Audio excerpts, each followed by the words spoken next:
Hi everybody, my name is Jimmy Carroll. I'm the Vice President of Operations at Tech B2B Marketing, and welcome to this episode of the Manufacturing Matters podcast, where we discuss the latest trends and technologies reshaping the manufacturing industry today.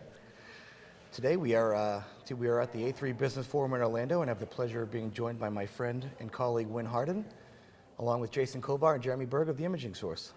Guys, thanks so much for taking the time. Really appreciate it.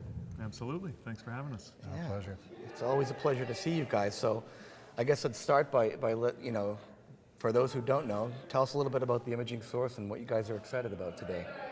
Yeah, absolutely. Thanks again for the opportunity. The Imaging Source, for those that don't know, more than 3 decades into the industry, machine vision camera manufacturer. Headquarters is in Bremen, Germany. We have an office in Taipei, Taiwan, and then the U.S. presence, our headquarters is in Charlotte, North Carolina. Then the U.S. sales and support only. Outstanding. That kind of footprint explains why you've got such a diversity of camera offerings. I got a feeling from Board and Embedded Systems we can talk more about it. But Jeremy, was there anything else you wanted to add? I know you're kind of a new addition, man. Yeah, I'm fairly new. I've been with them since October, so yeah, a little over 3 months, and so far so good. I really enjoy the company and the culture, and Jason's a great head of the U.S., and so it's good being able to team up with him. Awesome. So let us know when you guys need us to go with you over to Oktoberfest. We're flex. Will do. I'll keep September open for us. I'd be willing to do that. Yeah, and Jeremy, it's like you're new, but not really new. So it's great to have you back. Actually, you didn't miss the forum, I don't think, last year, right? So No, I came, but in a different capacity. So. yeah, well, it's great to see you as always. Anyway. Thank you. So one of the things I wanted to ask you about, and we tend to talk about a lot in these podcasts, is the evolution of different technologies, whether that's overall industrial automation, robotics, machine vision. In this case, I want to ask about machine vision, obviously, given your focus. What are some of the most significant developments you've seen in the past several years in the machine vision space? Want me to go first? Let's see. I would say just the evolution of the chips, the technology on the different sensors and the chips, and bringing processing to the edge. Obviously everyone talks about AI nowadays, but the machine learning algorithms and everything you can have either on board or at the edge or very close, so that you don't have to run so much data, especially as the cameras get higher resolution. You don't want to have to bring that data so far back to the cloud or back to a server area. Sometimes it's nice to be able to process that information right at the edge. So it's been pretty interesting to see that evolution. Yeah, agreed. So been in for 11 years now, going on 12 in the industry, and so we've seen the wave of hardware with software, hardware and software together, and I think that evolution you're starting to see come back and swing towards kind of a complete system together. One thing I consider often is backing out a little bit and looking at the computer vision part of it. So obviously machine vision is the mainstream focus for all of our companies, but as a manufacturer of hardware, I think it is important for us to also look at the opportunities with computer vision. And I think some of the reason it's not is because it's being developed. So we're having to put things together. There's not standards for this technology today. And so it's being developed on the fly and then dynamically. But certainly if you look at the numbers and expectation, going out to 2030, 2033, it's a big part for all of us. So we have to be considerate of that. And so we're also developing right now. And so I think the last decade has helped us learn a lot, but I think this is where the future is. I got to ask this question. How do you differentiate between computer vision and machine vision? Yeah, Good question. Because that's always been great a soft question. Right? Yeah. Yeah. There's some gray area. There's definitely gray area, but I think when you think of machine vision, you're thinking more camera, light, controlling light, a library or software looking at a specific task. When you think of computer vision, I think it's images that are taken in that may be more in a dynamic scenario. So when you talk about safety and some of these other applications that are within the space that are using components of machine vision today, I think those start to lend towards computer vision, where the conditions are not all perfect. You're trying to gather multiple data points and improve processes. And this is where the AI thing, right? That's also a large name, large, vague Yeah. subject matter, but when you start to look at it really at the ground level, a lot of that's computer vision, I believe, and I think that's where, we must be considering as we move forward. So does that actually include the embedded machine vision systems? And I know we're going to talk about it a little bit later. Is that kind of a differentiator when we're going for, all-in-one box system versus separate lighting computer elements? Yeah, I would say so. I mean, I don't know the pure definition, but it used to be a pretty clear-cut line, I think, between computer vision and machine vision, and now you're seeing, I think, more and more applications in machine vision where they're trying to solve more interesting problems and automate things that aren't always one specific way every time. So they're bringing more of those machine learning algorithms into the embedded space and creating some of those, so now does that cross over, even though it's in a machine vision manufacturing quality inspection environment? Right. Is it now computer vision? I think there's definitely some blurred lines.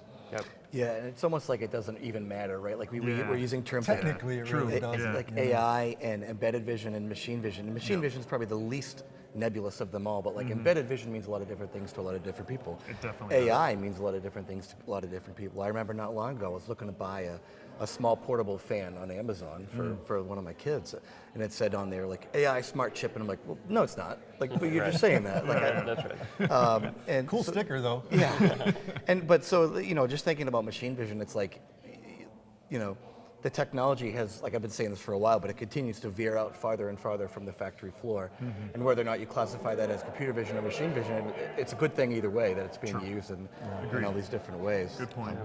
And I think one area there is, data collection, like trying to find a pattern, or trying to, analyze big data sets to solve something that's not defined, right? I think is more in the lane of that. And to edge computing and embedded vision, which is, sensors that would connect to that, and you get closer to the problem. I think they're closing the gap there too, right? In terms of real world data versus other ways to actually solve something. So the technology is definitely a big part of that. No question. So you guys deal a lot in embedded vision, and when you touched on this a little bit, and I imagine that as a result, you've dealt with a lot of customers who are also incorporating AI. So I wanted to ask about first, like, what's the latest and most interesting from your perspective in embedded vision, and how are you seeing AI complement that? And can I throw one more in there just to complicate things? Yeah.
Manufacturers changing their attitudes towards their networks.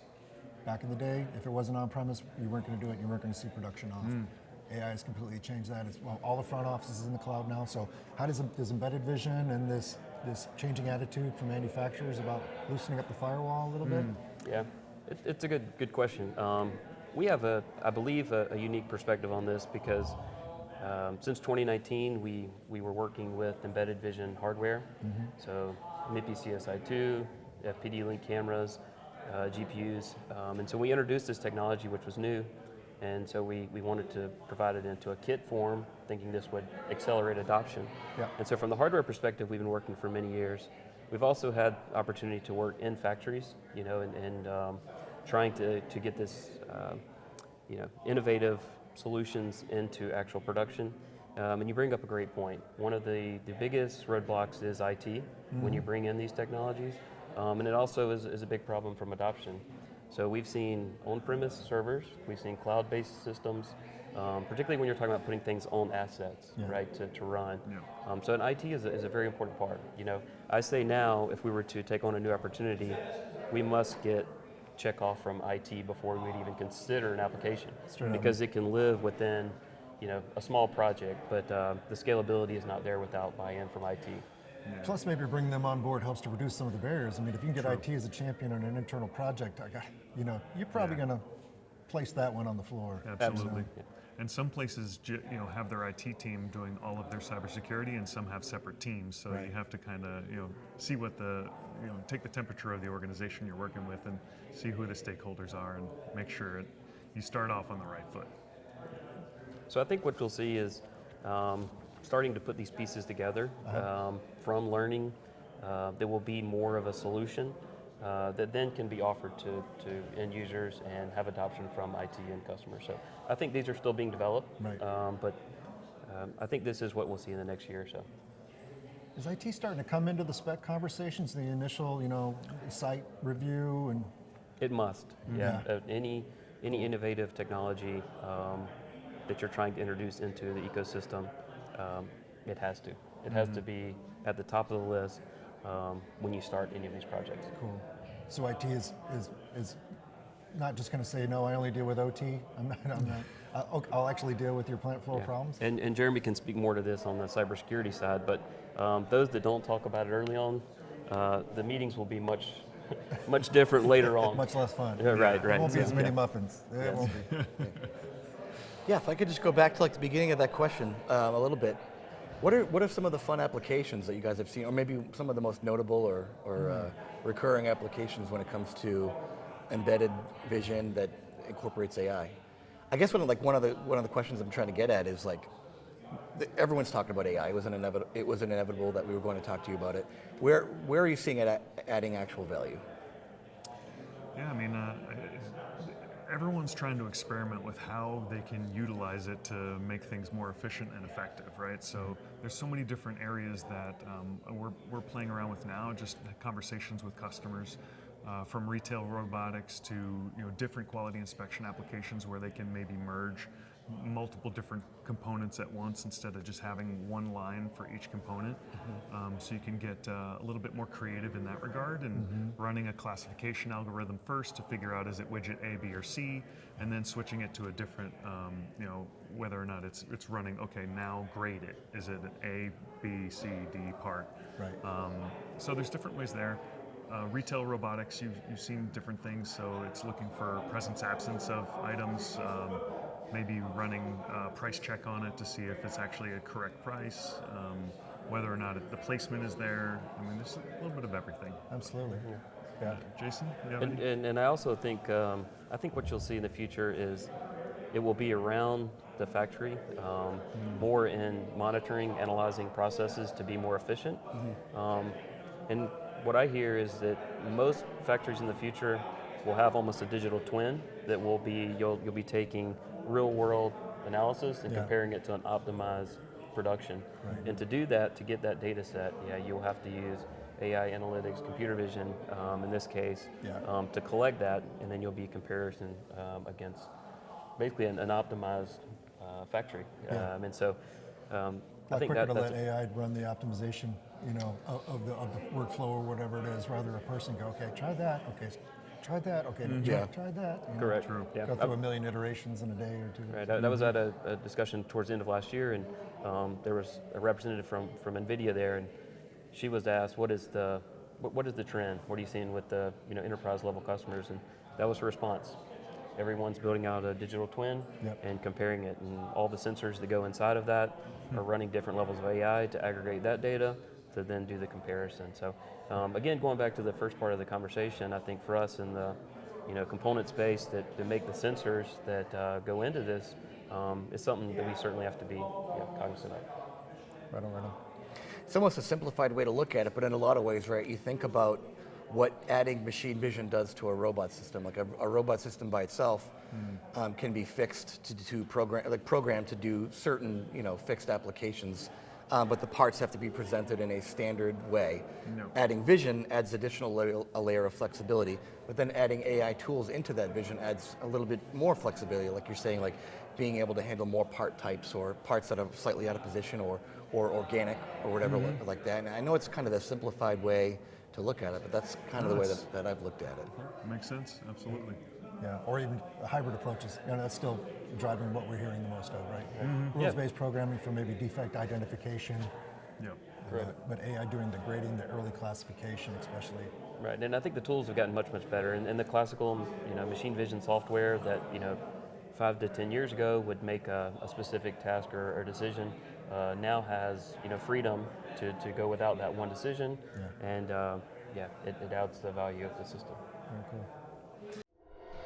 You are the future.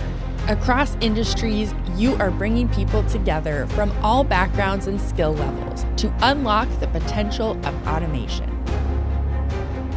To make higher quality products with unprecedented precision. To deliver what people need when and where they need it. Forging safer, higher paying careers for those in the industry now and for generations to come. Your technologies are saving lives, helping to feed millions of people around the globe, creating a greener future while sustaining the heart of our manufacturing industry. Over the last year, you've driven innovation, deployed new technologies, and helped us build the largest Automate show ever. There are now a record number of you, our A3 members, and you inspire us with your hard work and commitment to excellence. You are the Association for Advancing Automation.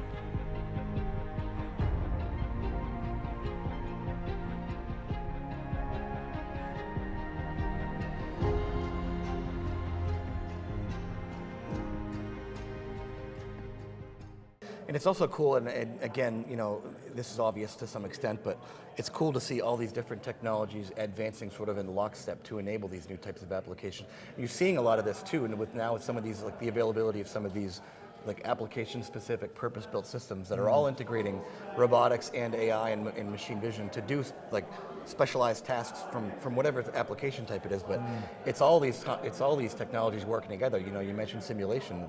That computing and GPUs and FPGAs and things like that are helping AI get faster. Vision is helping, and anyway, I'm going down a road there, but No, absolutely. We talk about it often. Being in a machine vision camera company, sometimes especially certain components can seem commoditized, right? There's so many companies out there. Yeah. You're providing a component, and you don't want it to be just a race to the bottom price-wise. So you have to figure out how to bring value in some way, and so connecting and coordinating with the right people who are doing the software, doing other components, to be able to figure out how do we provide a solution that actually provides more value is where things are headed, I believe. Yeah, and I'm a big proponent of ecosystem. I like companies that are built off ecosystem. I like organizations and industries that are built off ecosystem. I think ultimately everyone wins in that case, and it goes to your point, Jimmy, that all these things work together, and I think that's the opportunity for us. Like here at A3 is working with strategic partners and industry colleagues to make sure that we do work seamlessly together, and ultimately I think it's a win for everyone. Yeah. And without getting into details, because no one wants to talk about their financials, right? But the cameras on board, the board level cameras, has the growth or the market growth at the imaging source been?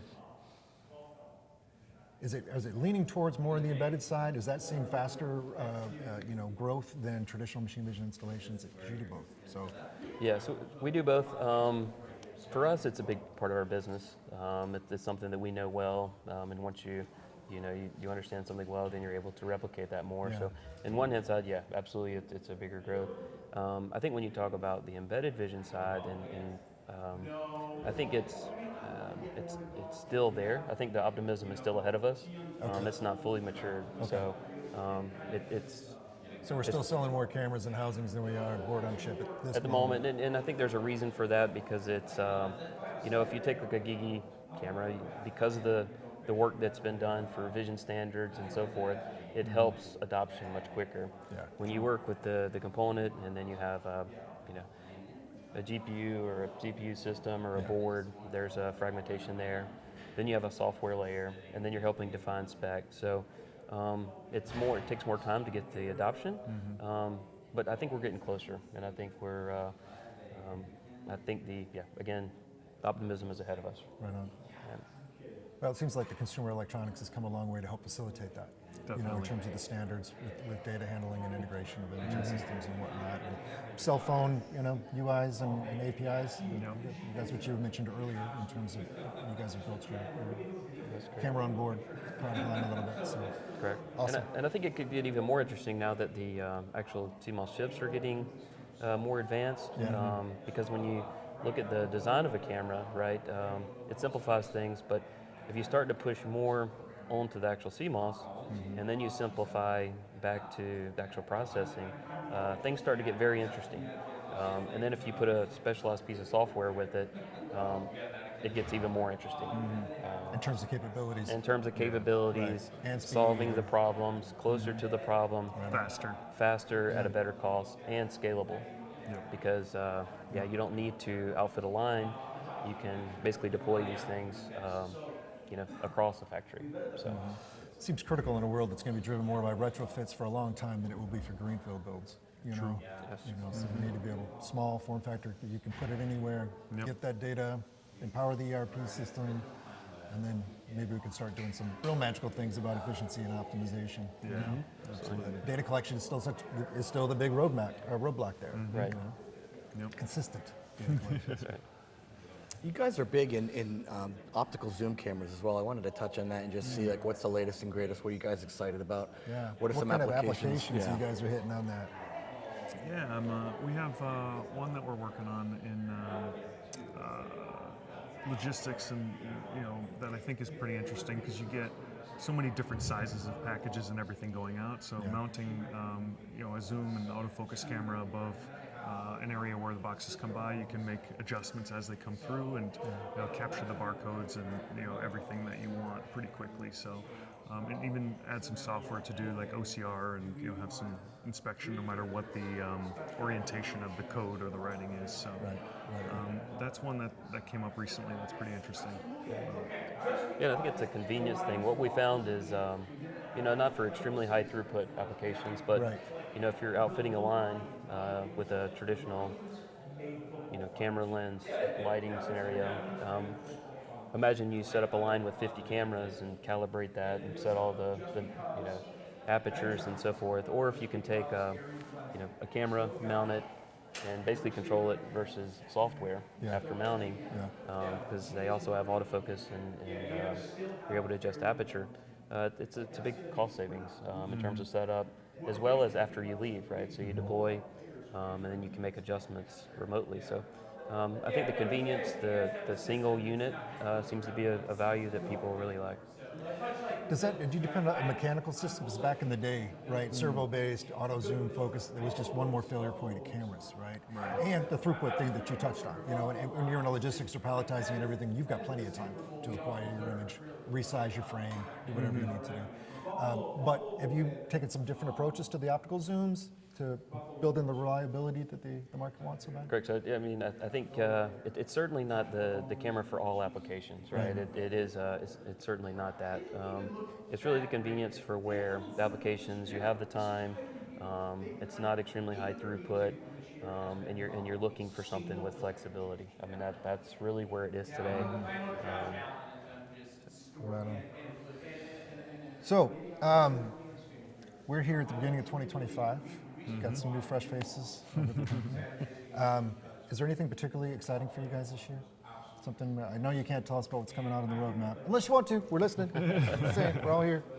Yeah, I mean, kind of touched on it a little bit before, but we're always looking to figure out how we can get together some of the right players to create some more interesting solutions and touch on more applications. So there's definitely some ways we're trying to take advantage of the technology, not just from what we create, but some of the ecosystem that we're working with to come out with some interesting solutions. So hopefully you'll see something soon from us in that. I look forward to that. Indeed, yeah. As you innovate and you move forward, oftentimes you become more of a generalist and you step out of your lane, you try different things, and we're strong on, specialist and getting together and equal parts in and then equal parts out. And Jeremy said we're looking forward to this year, and we're very optimistic. What about any fun predictions you might have for the next couple of years that you expect to see in the... Or like, who's going to win the national championship tonight? So That too. really quick. Good Go to question. DraftKings and see if we can... I don't have a dog in that hunt. That's right. I don't want to piss off your audience. It's a smart man, especially in this environment. It's Right. crazy. Yeah, after the Lions game, it got real quiet. Anyway, That's right. But seriously, in the overall industrial automation space, any predictions you expect in the next couple of years? They don't have to be crazy. They don't have to be correct. But Good question. Do you have anything off the top of your head? No, I just think we're going to see more collaboration. As the climate is as it is today, I think the community and the industry will get closer. I think you'll see more collaborations, and I think that's exciting. I want to see if you guys agree with this or not. Off the top of my head, I can't remember if he said 3 years or 5 years, but I did a podcast with a super interesting guy recently that said within 3 to 5 years, I expect that almost every robot cell in the world will have a camera in it. Does that seem plausible to you, or? I think vision is big, right? When we talk about it within the vision portion of the association, sometimes it gets overlooked. I would say that's certainly the case, but vision comes up often. And I think of it from a human perspective, like what sensor to most people would you not want to lose first, right? And your sight, right? People want to see things. Yes. And so if it's a robot or these other sensors, vision always is a critical piece. And so I don't think that's too far off. Yeah, I think even if it's not an area scan camera or line scan camera, maybe some LiDAR or something to increase the capability of sensing. Right. Whether or not it's finding the distance or looking for specific parts. I think that makes sense. I know your ecosystem approach is certainly a smart way to tackle that problem too, right? It's such critical, whether you're part of other ecosystems or you're bringing others into yours. Right. Well, and you see it across other businesses. I think scaling up and getting there. Yeah, if you really join forces and you work together, you're able to get there quicker. That's probably, I gotta think, it's funny, we talk about trends all the time, but I kind of think that may be the most important. We're talking about AI, deep learning, machine learning, all these things. Sure, they're gonna have a big impact, but traditionally, manufacturers haven't been the fastest to adopt new technologies.